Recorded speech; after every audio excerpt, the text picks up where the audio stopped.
right, good morning, PT on Ice Daily Show. Happy Friday morning, live here on Facebook, live down here on Instagram. It is the best day of the week. It is Fitness Athlete Friday. Hope your morning is off to a great start. Fitness athlete side of things, what's going on? Our last cohort of Essentials just fired up this past Monday. You can catch Essential Foundations again, our online course, April 26th. That same week, Advanced Concepts starts as well with Mitch and Zach. So if you're looking to get certified in the clinical management of fitness athlete, those two online courses both start the same week. Live courses coming up 2 weeks. Mitch and I will be in Fort Collins, Colorado at CrossFit Endure with Jeff Moore, the one and only, and then our friend Clancy Brown as well will be helping us out there. A couple weeks after that, mid-April, you can catch Mitch and Zach Morgan down at CrossFit Hendersonville, right outside of Nashville. In May, you can catch Mitch and myself here at our home base in Michigan, in Brighton, Michigan with the University of Michigan. How many times can I say Michigan in a sentence? That will be May 2nd and 3rd. Mitch and Kelly will be out in Boston in June, and then we've got Zach and Mitch doing a few more courses into the fall and winter. So check out ice.physio and look at Clinical Management Fitness Athlete Live and for our online courses. Let's talk about today's topic. What are we talking about? What are we looking for in a good coach? So myself, Zach, and Mitch have been on here multiple times. We talk a lot as well in our courses about what to look for in a gym itself. What makes a good gym, especially talking about a CrossFit gym when we are talking to physical therapists about starting CrossFit for the first time or trying to become the doc in the box with a CrossFit gym, what to look for in a gym as a whole. But today I want to talk about what makes a good coach. What are we looking for in a coach? What kind of delineates good from okay from bad? And I want to touch on a couple key points. I want to touch on the point that a great coach fundamentally understands movement is a continuum, that they are expert at logistics. They keep their class running on a tight ship. They don't skip anything, but they don't overload it either. And that kind of goes to the programming, but that's more on the gym side of things. A good coach knows every single athlete that comes into their class, right? They know their strengths and their weaknesses. They follow their own programming. We'll hammer on that in detail here in a minute. They take class at the gym, right? They're around the gym, they're in class. They're not this lofty person that you never see except for when they're coaching, and some other fine-tuned items that we'll talk about at the end. So let's touch on probably what's the most important concept and idea when we're talking about what makes a good coach is that they fundamentally understand movement. And this is something we struggle with as physical therapists, right? We struggle to recognize that movement is usually never perfect. We struggle to load people properly, and we struggle to find a regression or progression for that person so that they can still get the stimulus, which may be heavy load, it may be going fast at light to moderate loads, whatever the stimulus we want them to achieve. We struggle to help people achieve that, and that's where really a good coach kind of shines. They understand a movement, maybe the squat, the deadlift, the press, is a continuum. They know how to progress that movement to make it harder, or they know how to regress it. They know how to make it easier, take away some of the skill of it, take away maybe some of the harder fine-tune points of that movement so that somebody who's not yet at that level can do it, right? So take the barbell thruster, for example. Full body movement, full squat to full overhead press, basically a full body movement. What are the different variations of that movement that we can have somebody try if they can't do a barbell thruster? Maybe they don't have the range of motion to just make that movement look mechanically sound. Maybe they're super sore, maybe they're super tight, maybe they have pain with that movement. How can we regress that movement? Well, we can try some double dumbbell thrusters or double kettlebell thrusters.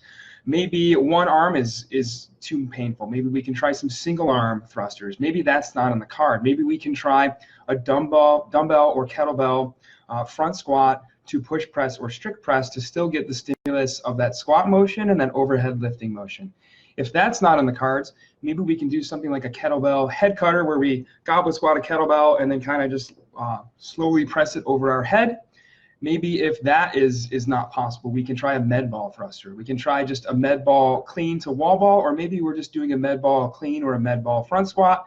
or maybe even from there, we're taking away the overhead component and just trying the squat component, right? So understanding that one movement can be a long continuum where we have 10, 15, 20 different variations of that movement where we can find something for that person in class to do that day so that they get a similar workout to somebody who's doing that movement, as we would say, RX or as prescribed. So understanding that a movement is a continuum and where somebody may fall on that continuum. So for example, yesterday in class was a very high skill workout, a lot of gymnastics. It was rope climbs, ring muscle ups, bar muscle ups, very, very high skill. Most gym members see that and they think, I can't do any of that. I might not even go today, right? But a good coach is going to be able to find an option for each of those movements for every athlete in class. That might be a pull to stand on the rope. That might be just a jump, clamp, and one stand, right? Just a little mini rope climb. That might be strict ring dips or ring transitions in place of the ring muscle ups. And that might be busting out a box or a low pull-up bar that attaches to the side of the rig to get somebody comfortable with a jumping bar muscle up, just to get the pattern of the bar muscle up down, to get comfortable being up off the ground over the bar and practicing the movement pattern of that muscle up. So understanding that there's a continuum for every movement and selecting the right one for the right member at the right time. And with that being said, a good coach doesn't overscale people, right? Some gyms you go in, it's ring muscle ups. If you don't have ring muscle ups, you're doing ring rows, right? We're not going to practice ring muscle ups. You got them or you don't. So those are coaches who overscale people, and they need to challenge themselves to challenge their members more. The only way you'll develop those high skills is if you practice the progressions that lead to them. So that's the first point. A good coach fundamentally understands movement and has a movement for every member in every class to get them a very similar workout to what the stimulus of the day is. The second point is a good coach is has good control of the logistics of the class. Morning, Matt, see you on Instagram, see you on Facebook, Summer, Guillermo, Colleen, good morning. So the second point, expert logistician. I think I said that wrong. So they keep class to an hour, right? CrossFit class should be an hour start to finish. That should have a general warm-up, a dynamic warm-up, a specific warm-up. It should have time to practice the movements of the day. If we're lifting heavy, tons of time on grooving out that movement pattern. If we're doing a Metcon, it should be time to practice each of those movements and make sure every member understands what's going on, how to do the movements. And again, back to point number one, has an option for each of the movements that may look a little bit different than what's written on the whiteboard. That coach can look at a workout and see in their mind how long it should take to do it as prescribed, how long it should take to do as scaled, and have an idea in their mind of a couple different scaled options, maybe even writing those on the board. So yesterday when I wrote out the workout, I gave 4 different options for the workout aside from the as prescribed option.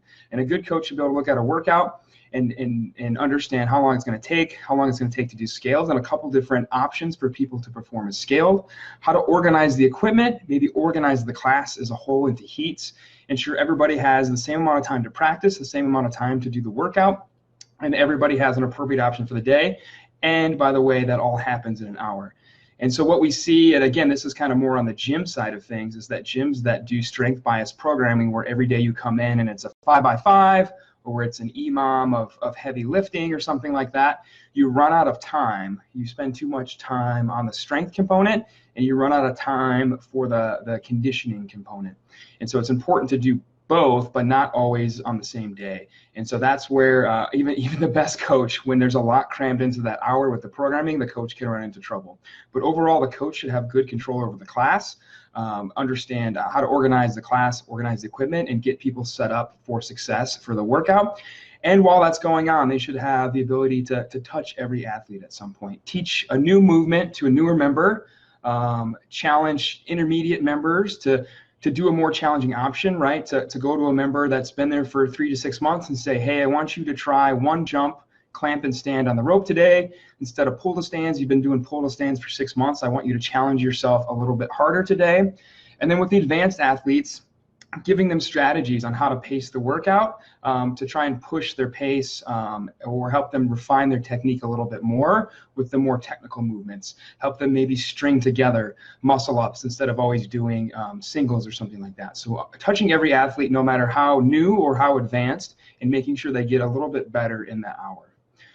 With that is point number 3, that coach should be in tune with every athlete, because as we'll talk about in the next couple points, that coaches around the gym, that coaches taking class, they truly know their members. They're not just there to coach class and then they take off. They are professional coaches, right? They take it seriously. They have extra training. They're in tune with every one of their athletes in their class. They know everyone's strengths and weaknesses. They know when someone's movement looks too clean or too fast, that they're scaling it too much, to tell that person, hey, you need to put some more weight on the bar. That's way too easy for you. Or do more reps than you plan to do. Or if it's a heavy day, you need to go heavier, right? Your movement looks too good. I want to see you challenge yourself a little bit.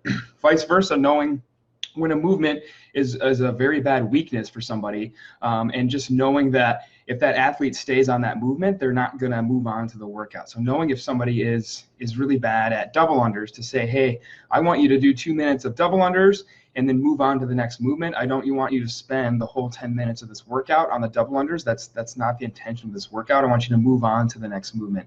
So knowing both strengths and weaknesses of that athlete, challenging them, but also understanding that every workout is not the time to work on that weakness. It kind of happens gradually over time.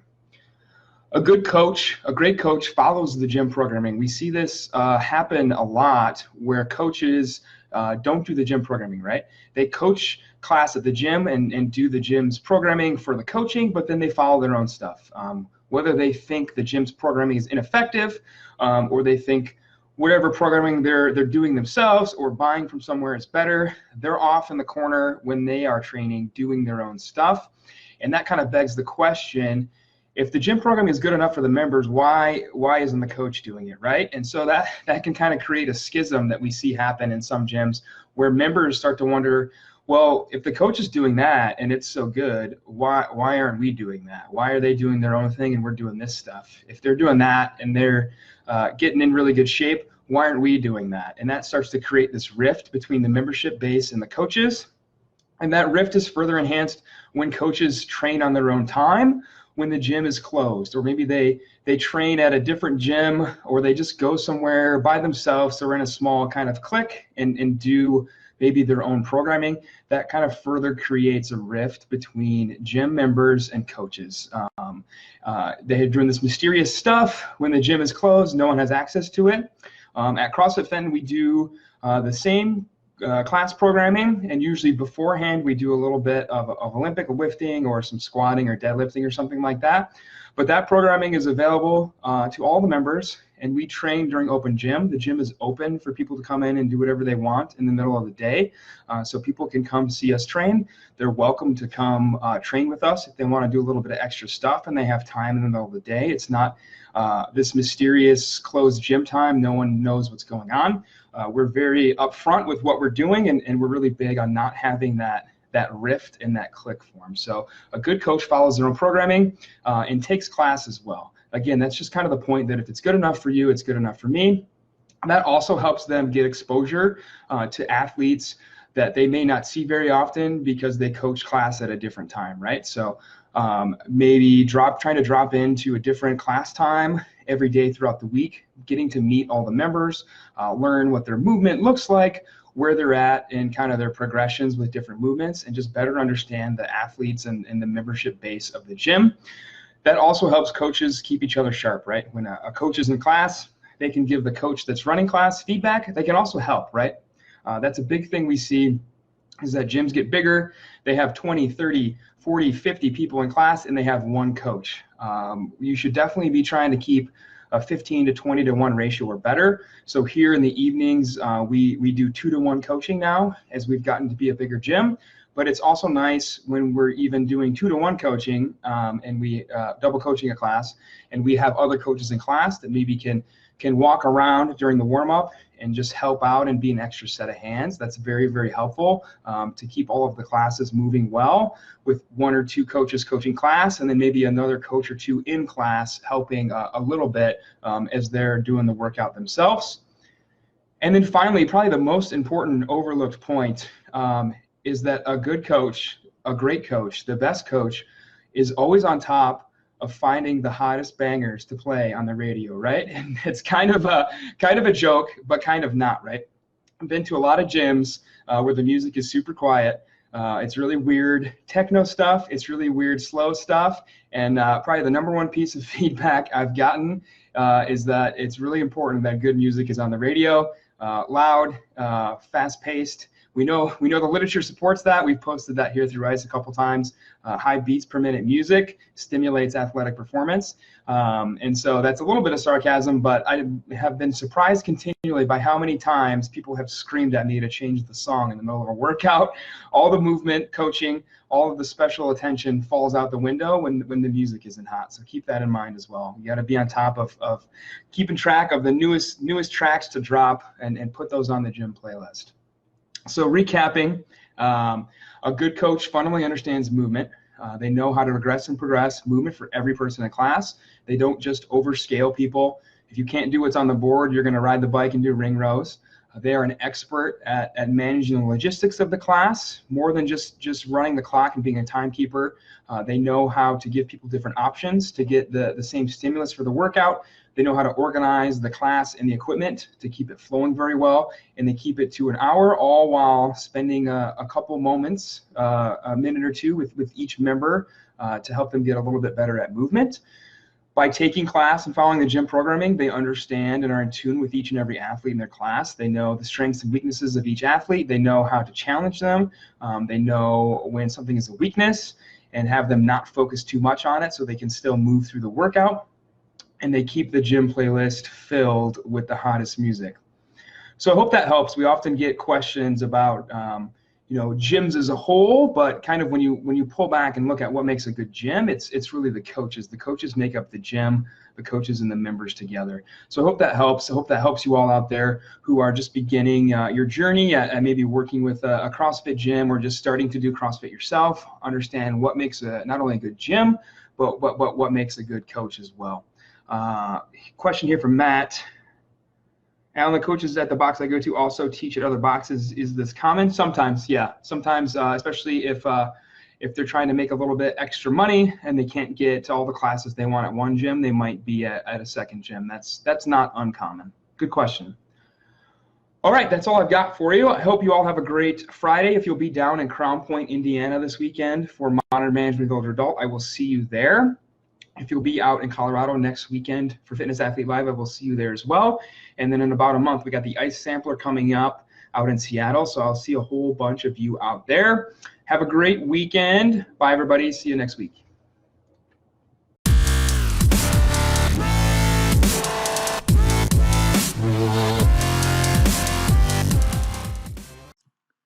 Hey, thanks for tuning in to the PT on Ice Daily Show. If you enjoyed this content, head on over to iTunes and leave us a review. And be sure to check us out on Facebook and Instagram at the Institute of Clinical Excellence. If you're interested in getting plugged into more ICE content on a weekly basis while earning CEUs from home, check out our virtual ICE online mentorship program at ptonice.com. While you're there, sign up for our Hump Day Hustling newsletter for a free email every Wednesday morning with our top 5 research articles and social media posts that we think are worth reading. Head over to ptonice.com and scroll to the bottom of the page to sign up.